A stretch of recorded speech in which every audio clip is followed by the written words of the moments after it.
A259, and today we have got the limited edition Gundam G3 Master Grade 1-Year War version.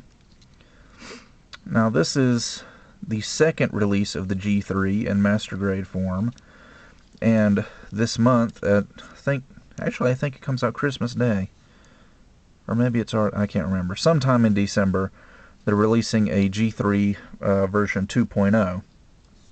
So that'll be the third one. But I like the 1-Year War version better than the 2.0 personally, so I decided to get this one. Now, yeah, theoretically I could have just bought a normal 1-Year War Gundam and painted it gray, but I mean, I had the money and I found this for a good price on eBay, so I decided to go ahead and get it. Anyway, as you can see, for colors, it's very low contrast, to say the least.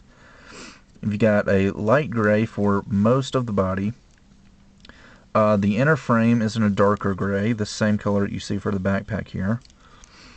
And then you've got a kind of a purplish gray color for the lower torso, the chin and forehead piece, a little bit on the crotch there, the feet, and the shield, which you'll see later. And just two yellow parts, the little V on the crotch and the star on the shield. And of course, pink beam sabers. So, for articulation, it's pretty much exactly the same as the normal 1-Year War version. It's got ball joint for the head, actually double ball joint. Got a ball joint up in the head and then down on the torso. So it can go forward and back, side to side a little bit, and rotate 360 degrees. The beam sabers are on little ball joints, so they can wiggle around in little circles. The shoulders can go 360. There's a joint down in the torso which lets the arms go all the way up and touch the side of the head, actually. They can also go forward and back a little bit. See, there's rotation below the shoulder joint. Arms can come out. Double jointed elbow, which can bend.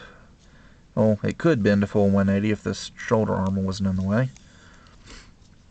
And then for the hands, we've got a wrist joint.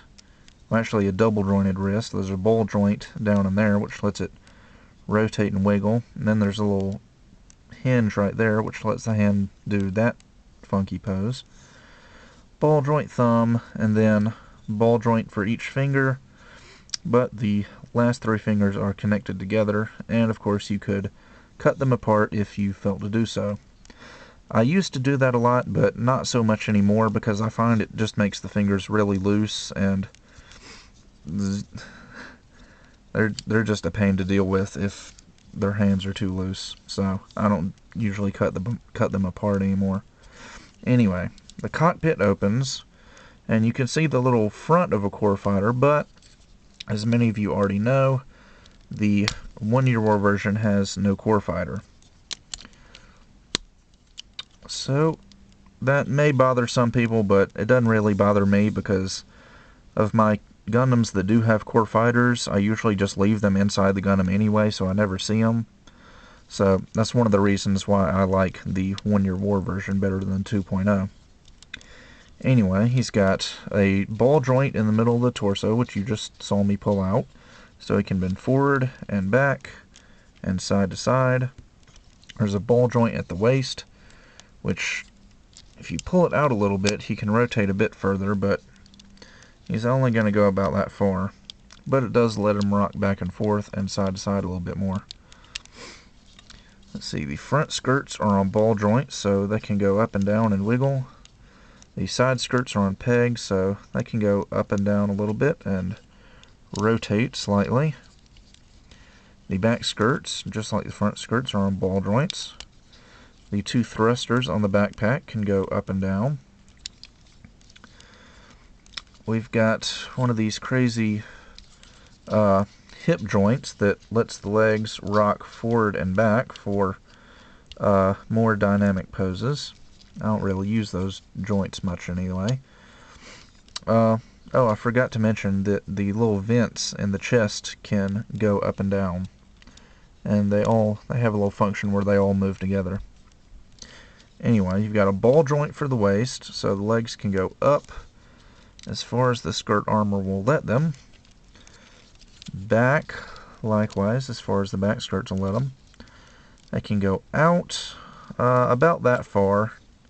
Not very far, but I guess it's acceptable unless you're wanting to do some G Gundam-esque kung fu poses. The knees bend a full 180 degrees. You got some nice piston action in there. You can see those moving around. And then the ankle armor. Let me move this around. Ankle armor can go up and down on its own. And there's a ball joint at the ankle, so the foot can go back and forth. And again, there's some little pistons in there that move. And then, see, the back of the foot is just stuck in place. It doesn't move. But the front does go down quite a ways and up quite a ways. So you really shouldn't have any problems doing any kneeling poses with this model kit. So that's it for articulation. For accessories, we've obviously got 2 beam sabers with 2 pink curved beams. They're not straight, they're kind of curved. Looking a little more dynamic, I guess. We've got RX-78's signature beam rifle. Got a moving handle, moving scope, nice detail and panel lining on it. And on this side we've got a little peg that flips out that connects into a hole on the back skirt. I've also got the Hyper Bazooka molded entirely in gray. No moving parts except for this little peg, which, just like the beam rifle, fits into the back skirt there. And of course we've got the shield, which is mostly purple. It's got a clear piece right here in the little view hole. The little mounting bracket has 3 different holes that can go in, here, here, and here.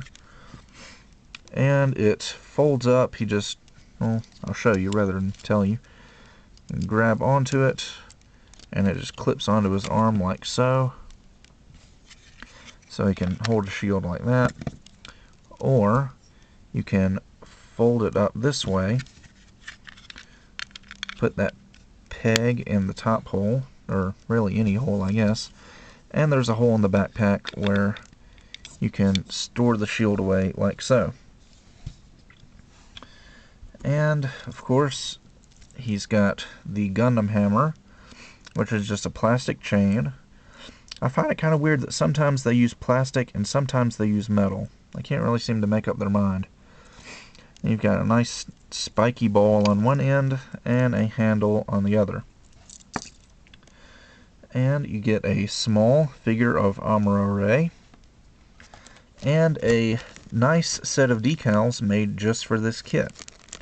So that's definitely, besides just the color, that's one advantage to getting this kit, is that you get a set of G3 decals made specifically for this kit, instead of, which I thought was nice because being Bandai, I would expect them to just throw in the same decals that came with the regular RX-78, but it's nice that they made a separate set just for this special edition.